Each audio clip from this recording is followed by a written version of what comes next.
Our session is about urine formation and glomerular filtration.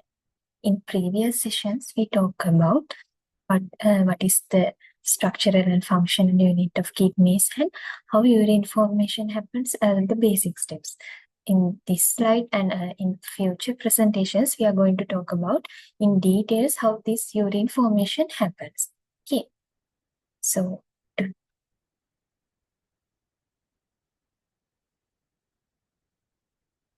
today we are going to talk about the urine formation and the glomerular filtration. So as we talked previously, urine formation involves three key renal processes. They are the ones happen at the renal tubules. So they are glomerular filtration, tubular reabsorption, and tubular secretion. So these steps happens and at the end urine formation happens. So we are going to talk about in details how each of these processes happens and how they are helpful in the urine formation process.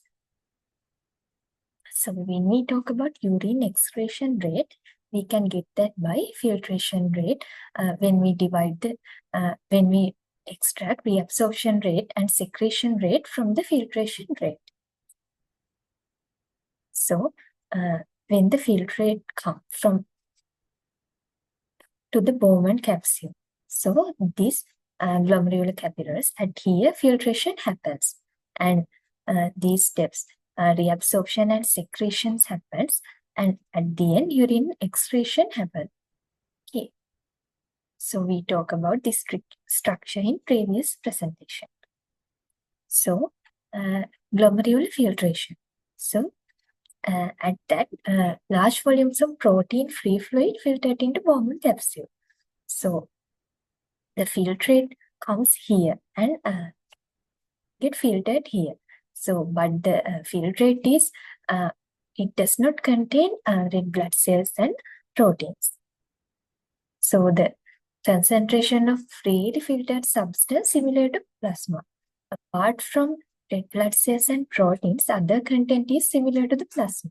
So basically we can say concentration of freely filtered substance are similar to plasma. So tubular modification of filtrate. As this filtrate, this filtrate when it goes to the tubule, the reabsorption and secretion process happens. So there can be reabsorption of water and solute blood to blood and secretion of substances from blood to tubules. Okay. So there are various kinds of renal handling of substances. So there are basically 4 types. We are going to talk about each of these. So there are substances when they come to the renal tubule, they are not freely filtered or neither reabsorbed. So the whole substance passes through urine. So the excretion is similar to the filtration amount. So examples are creatinine.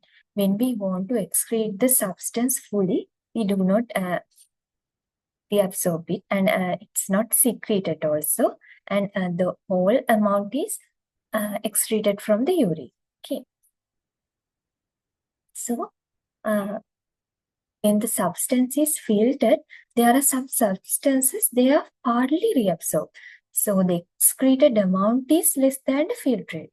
So they are sodium, chloride, like iron. So they partly reabsorb because to maintain the homeostasis, to maintain the fluid balance of the body. Okay. So there are some substances when they are filtered, they are completely reabsorbed. So there is no urinary excretions.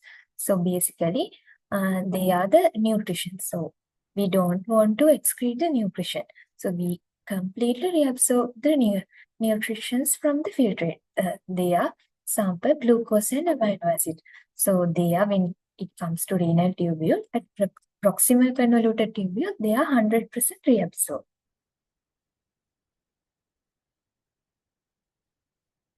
There are some substances when filtered, they are secreted also. So the excretion amount is more than the filtration.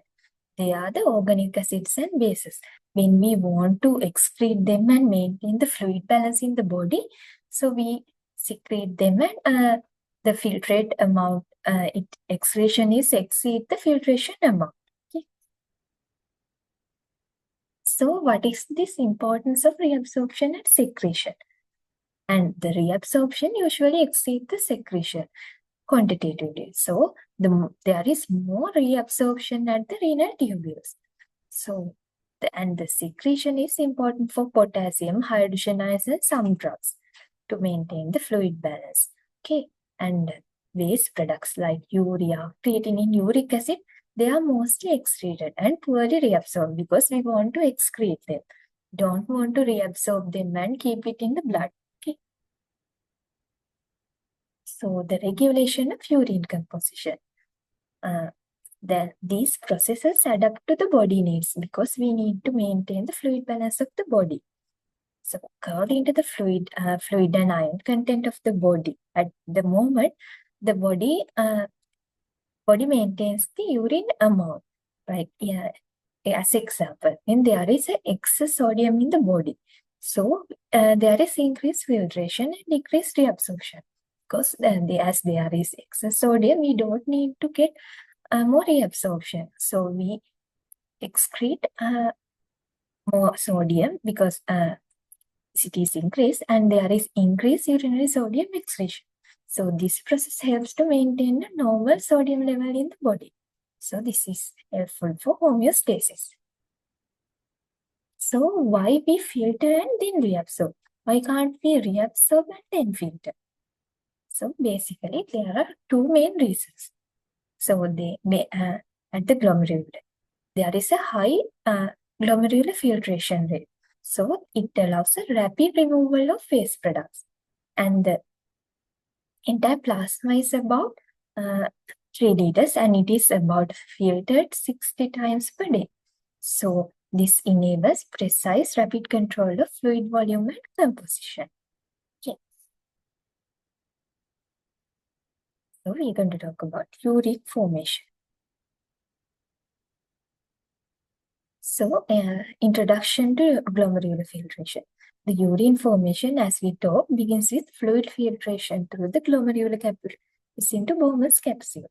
And the glomerular filtrate, it is protein-free and it lacks cellular elements like red blood cells. So, as we talked in previous slides, the most solids have similar concentration to plasma. The composition of glomerular filtrate. Exceptions are calcium and fatty acid. Because they are partially bound to plasma proteins, they are not freely filtered. And about half plasma and calcium, most fatty acids are protein bound. They are not filtered. So glomerular filtration rate.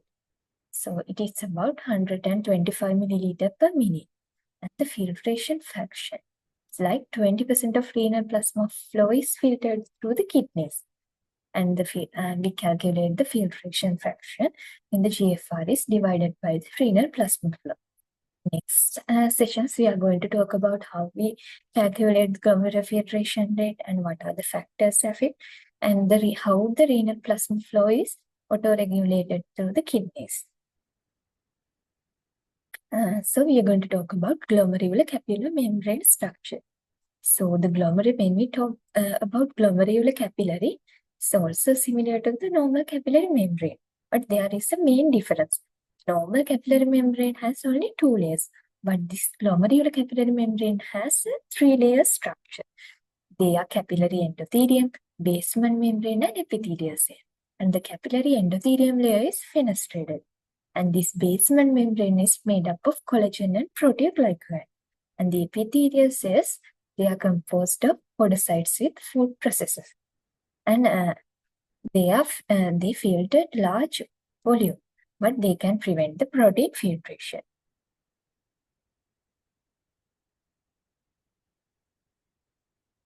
So this is the membrane, endothelium, basement membrane, and epithelium. Between the epithelium, there are slit pores. Okay, and the endothelium, there are fenestrations. So, function of membrane layers. When we talk about endothelium, it has fenestration. You can see. So these fenestration allow fluid, but negatively charged ones, and they repel proteins. Okay, and the basement membrane. This is the basement membrane. So basement membrane is a meshwork with negative charge, and it also prevents protein passage. Okay. The podocytes. The food processes wrap capillaries, and they provide the final barrier. And feedability of the solute. The feedability inversely related to the molecular size, like small molecules like sodium, glucose are freely filled. So this is an example table to understand how this feedability happens according to the molecular weight. So now we are going to talk about the effect of electric charge on the filtration. So the negatively charged molecules filter less than positively charged ones of similar size. And the albumin, it is negatively charged, is restricted despite size because it is negatively charged. This is able to understand you. So what is the clinical correlation of this? So as we talked about it previously, there is negative charge on the basement membrane, and it helps to repel the proteins. When there is in clinical conditions, when there is loss of negative charge on the basement membrane, it can cause there is defects in the filtration. So the protein can also filter when there is a defect in the basement membrane, when there is loss of negative charge. So at that time, albumin appears in urine because there is increased filtration. Then the albumin appearing in urine, albuminuria, proteinuria is an early kidney disease marker. So in this session, we talk about glomerular filtration. So this is the first critical step in urine formation, and the how filtration barrier selectively filters based on size and charge. Okay, and the glomerular filtration and filtration fraction. They are important for kidney functions. And the changes in protein. The minimal change in nephropathy. How it can cause proteinuria. So that's the end of presentation.